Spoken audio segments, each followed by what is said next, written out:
A graça e a paz do Senhor Jesus.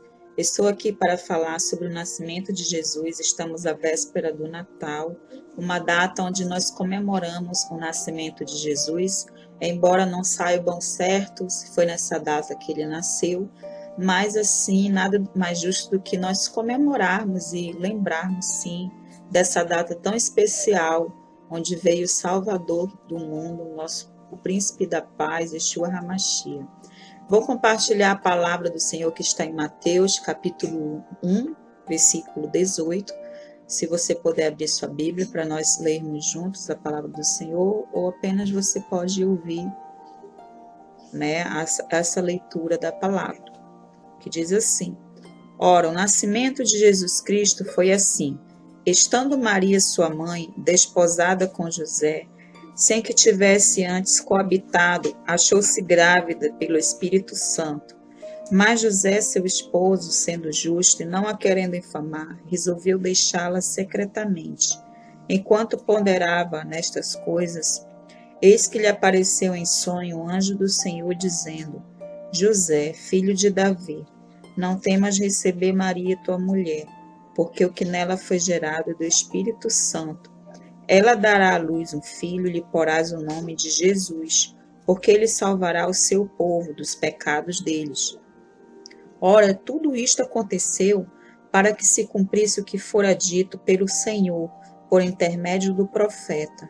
Eis que a Virgem conceberá e dará à luz um filho, e ele lhe será chamado pelo nome de Emanuel, que quer dizer Deus conosco. Despertado José do sono, fez com que lhe ordenara o anjo do Senhor, e recebeu sua mulher. Contudo, não a conheceu, enquanto ela não deu à luz o filho, a quem pôs o nome de Jesus. Então, o nascimento de Jesus foi profetizado. Foi profetizado por Moisés, que disse ao povo de Israel que depois dele viria um profeta, né, que viria falar também da palavra de Deus, que quem ouvisse esse profeta seria consumido, né? E também foi profetizado pelo profeta Isaías, que falou que o nascimento dele se daria através de uma virgem, né? E essa virgem escolhida foi Maria, né? E o nascimento de Jesus foi muito importante, é muito importante para toda a humanidade.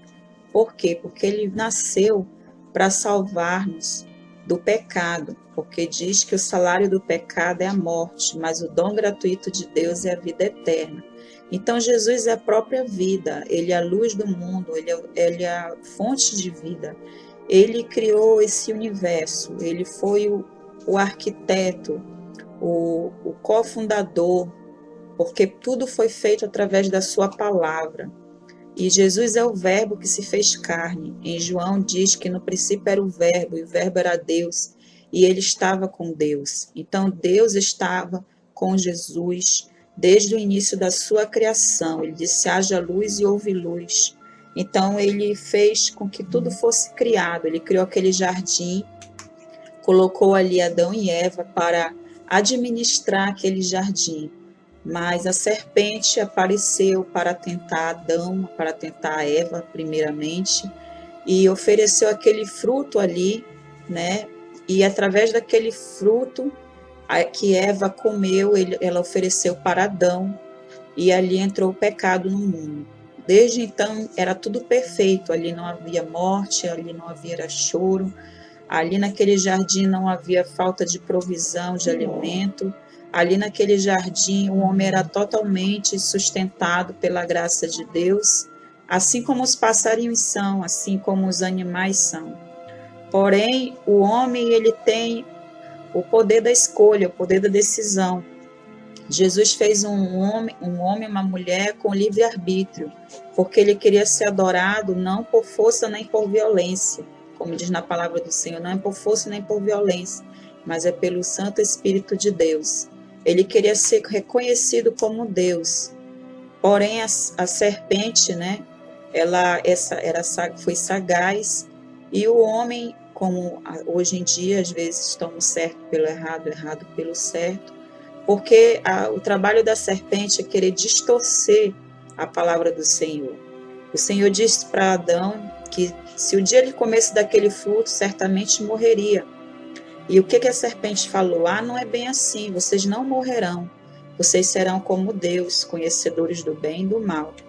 Só que entrou a morte através disso. Então, como pelo primeiro homem entrou a morte, passou a morte a todos os homens, como diz na palavra do Senhor. Foi como um veneno gotejado num copo num copo de água, que contamina todo aquele copo de água, né? E Jesus, foi necessário ele morrer ali na cruz, porque o salário do pecado é a morte. Então ele tomou o nosso lugar, ele morreu, mas ele ressuscitou. E quando ele morreu, ele tomou as chaves da morte e do inferno. Ele tomou as chaves da morte do inferno e ele ressuscitou, encravando ali os pecados na cruz. Então, tudo aquilo que o homem faz de errado, ele tem uma segunda chance.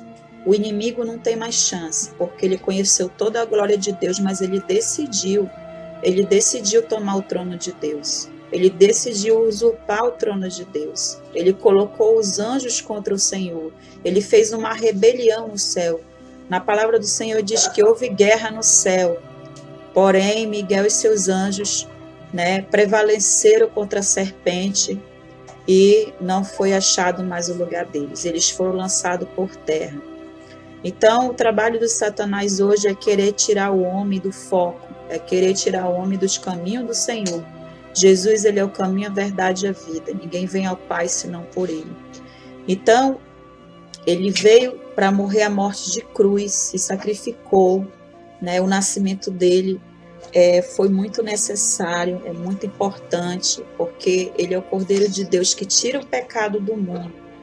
E ele irá voltar para arrebatar a sua igreja, ele irá voltar para arrebatar a sua noiva, porque o reino de Deus, ele vai estabelecer um novo céu e uma nova terra, onde tudo será justo novamente. Nós vemos muitas corrupções hoje em dia, é filho matando pai, é pai matando filho, ninguém acredita mais nos políticos, mas Jesus virá estabelecer o reino justo, o reino messiânico, o reino que não vai ter fim. Todos os reinos tiveram fim no passado. O reino de Herodes, todos os reinos passaram, todos os reinos vão passar. Passará o céu e a terra, porém a palavra do Senhor não passará. E assim como a palavra do Senhor ela é eterna, o Criador da palavra dele também é Jesus Cristo. E ele irá vir, e ele quer que nós façamos parte desse reino, esse reino que é eterno, esse reino onde não haverá injustiça, esse reino onde não haverá morte, onde não haverá guerra, esse reino onde não haverá rancor, onde irá o Senhor Jesus nos ali arrebanharmos, seremos a noiva de Cristo, o povo eleito do Senhor, a nação santa.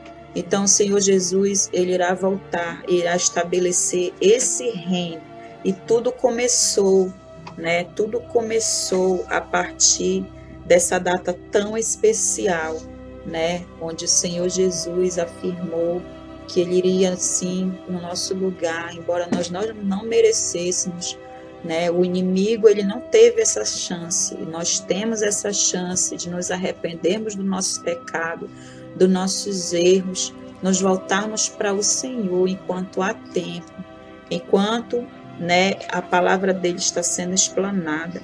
Ele irá voltar e ele vai estabelecer um reino que não terá fim. Mas para a tristeza também daqueles que não aceitarem, também haverá um lugar que não terá fim, que se chama inferno, preparado a princípio para o diabo e seus anjos. O Senhor não quer que ninguém vá para lá, porque ele diz na sua palavra que Deus amou o mundo de tal maneira que deu seu Filho unigênito, para que todo aquele que nele crê não pereça, mas tenha vida eterna. Então ele deu a vida, não foi só por mim, não foi só por uma determinada igreja, não foi só por um determinado grupo, mas ele deu a vida por toda a humanidade. Porém que essa humanidade está debaixo de uma condição, que é crer no Senhor, abandonar os seus pecados, seus erros, reconhecer que Jesus é o nosso Salvador, confessá-lo como o seu Salvador, ser batizado nas águas, e o Senhor escreverá o nome daqueles que o aceitarem no livro da vida. O nome das pessoas não pode ser escrito por mim ou por qualquer líder religioso que seja. Somente por Jesus pode ser escrito seu nome no livro da vida. Então, só Ele tem o poder, né, de escrever o seu nome, de te dar a salvação. Então,